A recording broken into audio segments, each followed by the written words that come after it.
रामपुर पशु चिकित्सा अधिकारी द्वारा प्राइवेट पैरावेट उनके कार्यों पर प्रकाश डाला है।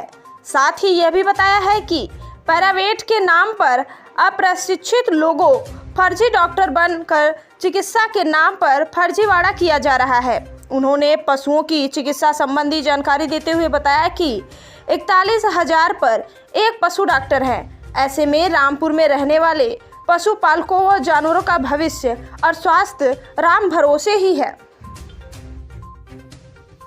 तो साहब सर्वप्रथम अपना परिचय दीजिएगा, आप किस पद पे हैं इस समय? पशु चिकित्सा अधिकारी हैं हम, रामपुर में पदस्थ हैं, जौनपुर डिस्ट्रिक्ट में। डॉक्टर साहब, कुछ जानकारियाँ चाहिए थी। जैसे आपके विभाग में जो डॉक्टर होते हैं उनकी बेसिक ड्यूटी क्या होती है? बेसिक ड्यूटी है जैसे प्राथमिक उपचार करना, कोई जानवर बीमार है उसका इलाज करना है, टीका करवाना है, जो योजनाएं चलती हैं उनका क्रियान्वयन कराना। तो आपके ब्लॉक में लगभग कितने डॉक्टर होंगे?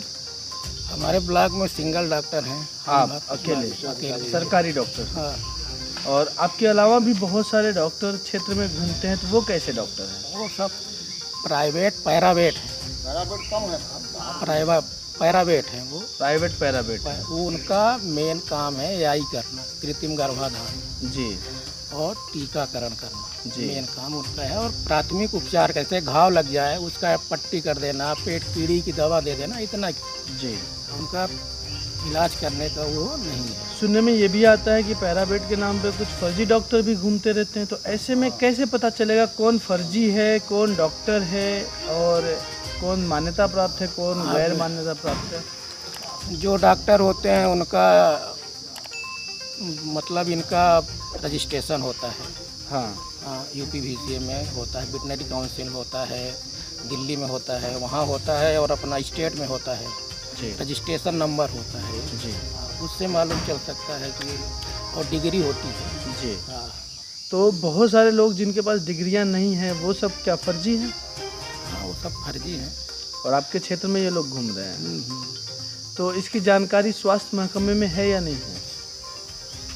नहीं, इसमें पैरावेट रहते हैं, इनको प्रशिक्षण दिया जाता है, सरकारी प्रशिक्षण भी दिया जाता है जी। हाँ, कृत्रिम गर्भाधान के लिए और टीकाकरण के लिए प्रशिक्षण दिया जाता है। अब मान लीजिए कि ये जो वो अपने से ही ये अनप्रशिक्षित लोग जो लोग हैं, अगर उनके द्वारा किसी जानवर का देहांत हो जाता है तो उसमें जिम्मेदारी किसकी होगी? आपके विभाग की होगी? उस व्यक्ति के ऊपर मुकदमा होगा? क्या होगा? उन्हीं का होगा, उन्हीं के ऊपर। क्योंकि सर इंसान की अगर बात की जाए तो इंसान तो बता देगा उसका क्या दुख रहा है, पर जानवर कैसे बताएगा? जानवर थोड़ी बोल पाएगा। तो जैसे अगर आप एज अ डॉक्टर किसी जानवर के ट्रीटमेंट में जाते हैं तो आप कैसे चेक कर पाते हैं कि ये जानवर को क्या बीमारी है?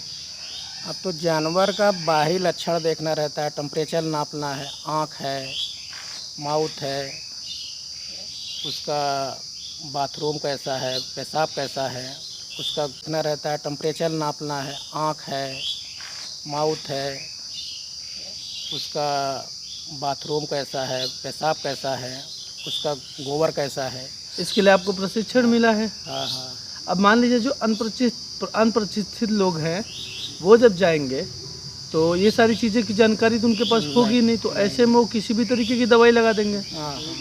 तो ये जो दवा वो पाते हैं वो कहाँ से पाते हैं? वो प्राइवेट अपना लेते हैं, मेडिकल स्टोर से। मेडिकल स्टोर से दवाई लेते हैं, मतलब कोई भी दवा चला देते हैं, वेटनरी हो नॉन वेटनरी हो कहीं से भी।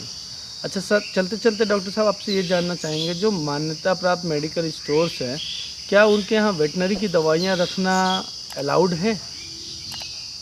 नहीं, इनका रजिस्ट्रेशन होता है, वेटनरी के लिए अलग से रजिस्ट्रेशन होता है। मतलब अगर अलग से वेटनरी रजिस्ट्रेशन नहीं है तो वहाँ रखना अलाउड नहीं है। सरेआम आपके क्षेत्र में लगातार गैर मान्यता प्राप्त डॉक्टर घूम रहे हैं और इसके बारे में विभाग को जानकारी है या नहीं है? अब जो पैरावेट है उनको तो मालूम है जी, नॉन पैरावेट है उनका नहीं। और अगर मान लीजिए इस बारे में जवाबदेही किसकी होती है? जिले से अगर किसी अधिकारी की बात की जाए तो किसके अंतर्गत ये मामला आता है पूरा?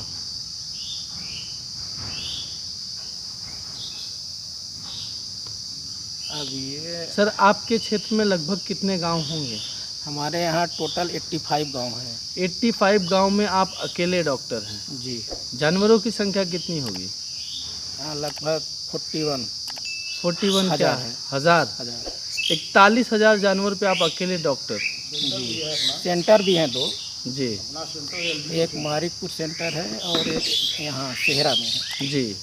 2 सेंटर पे 41,000 जानवरों के लिए आप अकेले वेटनरी डॉक्टर हैं। जी जी। कहीं ना कहीं ये ओवरलोड नहीं है आपके ऊपर? ओवरलोड तो है ही है। तो इस बारे में विभाग में आपने कभी शिकायत नहीं की? नहीं, हमने तो हॉस्पिटल बनने के लिए भी 2, एक यहाँ परसुपुर जीतापुर में भी दिए थे और एक अभी वो मढ़ी में। जी। अब बनता है कि नहीं। अब शासन का नियम ये हो गया है कि कम से कम 9 किलोमीटर पर कोई संस्था ना हो। जी। हाँ। सर ये बताइए कि आपके हॉस्पिटल में साफ़ सफाई की भी उचित व्यवस्था नहीं है क्या? यहाँ नगर पंचायत नहीं आती है? नगर पंचायत अभी नई बनी हुई है। सफाई कर्मी तो पुराने हैं। हाँ हाँ, वो आते हैं कि नहीं आते हैं? आते हैं, बीच बीच आते हैं। बीच बीच में आते हैं, मतलब सप्ताह में 1 दिन का हाँ, तत्काल वो पाते हैं? नहीं, और जाते हैं, ऐसा थोड़ी है।